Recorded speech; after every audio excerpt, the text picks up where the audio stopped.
Thank you so much. This is an extraordinarily important time to speak with Deborah Dingell, not only because she's a congresswoman of the 12th Congressional District in Washington, but far more the heritage and all that she carries of Democratic politics worldwide. Moments ago, Congresswoman, and welcome, we heard from Vice President Biden. I'm turning to the Bloomberg. He says the president's comments are shameful and damaging. What response do you need to see from Republicans today to the president's 3 days of comments? So I come from Michigan. Rashida Tlaib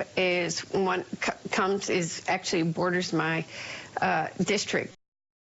And I will say that a number of my Michigan colleagues came out very strongly against the president's comments yesterday. It just has no place in the United States of America. It's divisive. It creates hate in this country. It's what's happening. We cannot tolerate it. We've got to stand up to it. And it's not what the president of the United States should be doing. He's supposed to lead us, unite us, not divide us.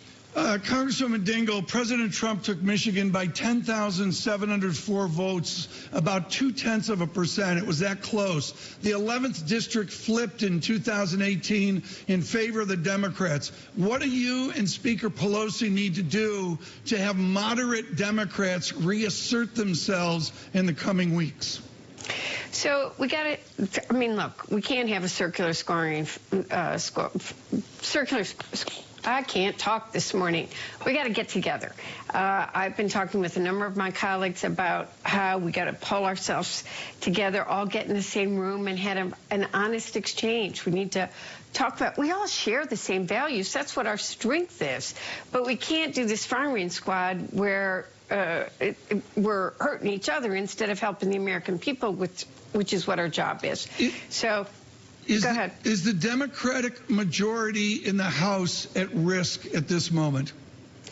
I don't think it's at risk, but I think that if we're not careful, if we don't, we need to talk about the issues that matter to the people, that why they elected us. So we have to be working for the people. We have to be delivering them prescription drugs and health care.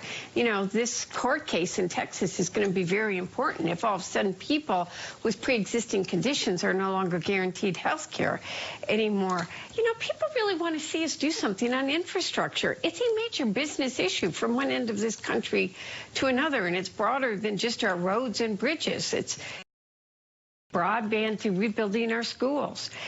And, you know, one of the issues that I continue to hear is people want to see us clean up Washington. They think there's too much money in politics. They're worried about the Russians trying to take over our elections. The president talked about a swamp. How's the swamp look on this Tuesday morning in July? Well, you know, the Trump Hotel's not far from here, and he's making lots of money, and he's got lots of issues with his cabinet.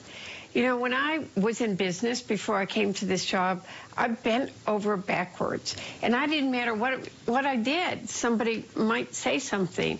I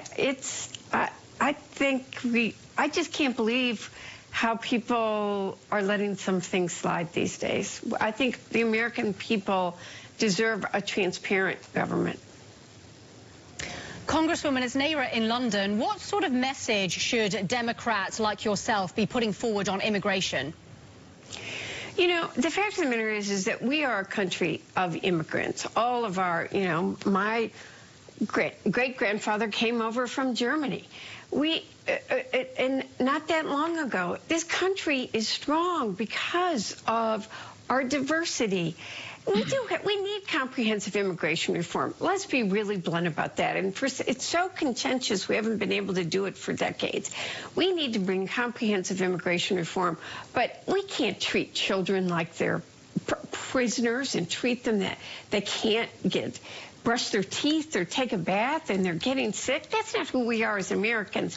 And we need to start looking at our hearts and souls and remember who we are as Americans. If we need to remember who we are, we just heard from our Kevin Cirilli, Congresswoman, about this extraordinary moment in Washington. I want to circle back to what Republicans need to do. I mean, George Romney was a Michigan Republican for another time and place. Everybody's looking for the middle ground. Some would suggest Debbie Dingell represents that middle ground. Where's the middle ground of the Republican Party a la George Romney of long ago? Well, I think we got to come together. I think compromise isn't a dirty word. You know, I had some very philosophical discussions over the weekend about should you give in on anything. We need to make progress. You know, progress is what a progressive is. We need to keep moving forward. We need to listen to each other. We got to put ourselves in other people's shoes and look at the world from their perspective. And maybe we're not always right. We've stopped talking to each other. We've stopped listening to each other. We take positions and this is what's right. Maybe we get to the right by listening to different perspectives and building that right position. If we talk about progress, Congresswoman, do you expect much progress in trade talks between the U.S. and China, or actually just more hard rhetoric from the president as the campaign ramps up? I would like to think that we are going to, I actually think that we need, I respect the president on some of the things that he's doing on trade, and I've said that. I'm more focused right now on NAFTA because you can't just do a NAFTA deal because we're desperate for a new NAFTA deal. But we need NAFTA. My workers in Michigan have been the losers. NAFTA 1.0 has cost them jobs. I've got shuttered plants across my district because of it. And now we're seeing the same thing on China. I think our workers deserve a level playing field, and we've all got to work together to get that level playing field. Congresswoman, thank you so much. Greatly, greatly appreciate it. With the 12th District of Michigan, and that can only mean Deborah Dingell. Coming on the power, the governor of Wisconsin, the former governor, I should say, Scott Walker, with our David Weston, doing that at